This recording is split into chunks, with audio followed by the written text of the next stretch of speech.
মাঠে নাড়া পোড়াতে গিয়ে পাকা ধানে আগুন, পুড়ে ছাই কৃষকের পাকা ধান। নেভাতে গিয়ে আগুনে পুড়ে আহত কৃষক। ঘটনা বাঁকুড়ার জয়পুর ব্লকের সুখজোড়া এলাকায়। পুড়ে ছাই একাধিক জমির পাকা ধান। মাঠে নাড়াতে আগুন লাগানো দণ্ডনীয় অপরাধ বলে প্রচার করে থাকেন কৃষি দপ্তর। আর সেই অপরাধমূলক কাজ করে চলেছেন চাষিরা। আর তার ফলস্বরূপ ভুগতে হলো সুখজোড়া এলাকার একাধিক চাষিকে। আলু চাষের জন্য জমি পরিষ্কার করতে ধানের পোয়ালে লাগিয়েছিল আগুন। আর সেই আগুন থেকেই ছড়িয়ে পড়ে পাশে পড়ে থাকা ধান ভর্তি জমিতে। আগুনের গ্রাসে ধান পুড়ে হয়ে গেছে ক্ষয়। চাষ করে লোকসান হাজার হাজার টাকা। নাড়া পোড়ানোর ধোঁয়ায় একদিকে যেমন বায়ু দূষণ হচ্ছে, অন্যদিকে ক্ষতি হচ্ছে কৃষকদের চাষের জমির। আজ দুপুরে মাঠে নাড়া পোড়াচ্ছিলেন নিজের জমিতে এক কৃষক। সেই সময় কিছু পাশের জমিতে ঢাকা ধানে লেগে যায় সেই আগুন। দাউ দাউ করে জ্বলতে থাকে ধান। আগুনের তীব্রতা এতটাই ভয়াবহ ছিল যে নিজেও সেই আগুনে পুড়ে আহত হয়ে যান এক কৃষক।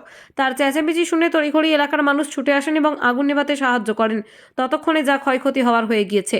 আগুনের ভয়ে কৃষকের চেঁচামেচিতে পাশেরই মানুষ ছুটে আসায় সম্পূর্ণ মাঠ আগুনে ভস্মীভূত হতে হতে রক্ষা পেল, এমনটাই জানান এলাকার কৃষকরা। আগুনটা লাগলো জানেন? পাশের জমিতে আলু লাগাবে বলে পোয়ালটা পুড়াচ্ছিল, মেশিনে ধানটা কাটিয়েছে। আচ্ছা, সেই কার্টুনটা কাটানোর পর বাতাস দিচ্ছিল, যে জমি মালিক পুড়িয়েছে সে পাশের থেকে লাফিয়ে আগুনটা ধরে গেছে। তখন কি কেউ ছিল না?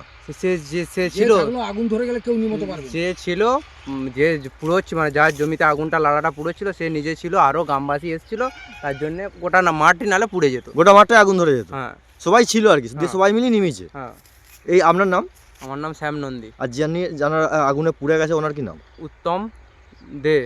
বাড়ি? আগুনে যে পুড়ে গেছে, আগুনে যে পুড়ে গেছে তার নাম হচ্ছে সুনীল মণ্ডল। না, আগুন নেভাতে যে পুড়ে গেছে। মানে উই ধরিয়েছে। আচ্ছা, ওই আবার আগুনে পুড়েছে। হ্যাঁ, ওই আগুনে ধরেছে, মানে আপ্রাণ চেষ্টা করেছে জমিটাকে বাঁচাবার, দিয়ে আর পারেনি আর কি। আগার পারেনি। দিয়ে সবাই গ্রামবাসীরা এসে নিমেছে। সবাই নেমেছে।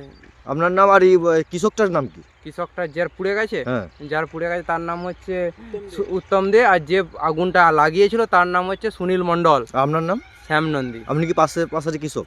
আমি পাশাপাশি কৃষক, আমি এখানে থাকি না, দূরে ছিলাম তো।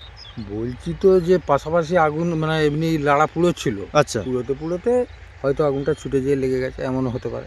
ওই যার আমরা তো আগুনটা দেখিনি চোখে। হ্যাঁ হ্যাঁ, বলছি যার আগুনটা লেগেছে ওই জমি মালিকের নামটা কি? যার জমি মালিকের নাম? উত্তম দে, কোথায় বাড়ি? এই আমাদের এখানেই বাড়ি। পাশের জমি আগুন থেকে আগুন লেগে গেছে। হ্যাঁ। এই নাড়া পুরনো চলছিল, তাই তো? হুম। এই জায়গাটার নাম কি? এটা হচ্ছে আপনাকে কি বলবো, সুখজড়াই ধরুন। সুখজোড়া। হুম। কতটা জায়গা মনে হচ্ছে ক্ষয়ক্ষতি হয়েছে? কতটা জায়গা হবে? ওটাই তো চেনমাপ লয়, আনুমানিক কত? আনুমানিক হয়তো না 10-12 কাঠা হবে। 10-12 কাঠা। হুম। এটা কি ধান ছিল? এটা খাস ধান ছিল। খাস ধান। প্রচুর ধানের দাম তো, মূল্য তো এটা। হুম। এখন তো ধান ক্ষয় হয়ে গেছে, কি বলবেন কতটা ক্ষতি হলো? সেটা এবারে যার জমি সে বলবে, আর যে না, আপনি তো চাষি, আনুমানিক না, আনুমানিক ক্ষয়ক্ষতি বলতে গিয়ে আমি ধরুন ওর তো জমিটার ধানটা আমি চোখে দেখিনি, আমি এইদিকে আসি। মোটামুটি এবছর ধান ভালো হয়েছিল। মোটামুটি হয়েছিল, আচ্ছা, খারাপ ধান হয়নি। আপনার নাম? আমার নাম জয়রাম নন্দী। পাশের কৃষক, তাই তো? পাশের পাশাপাশি বাড়ি? কৃষক লোক, পাশাড়ি বলতে পারে। পাশাপাশি।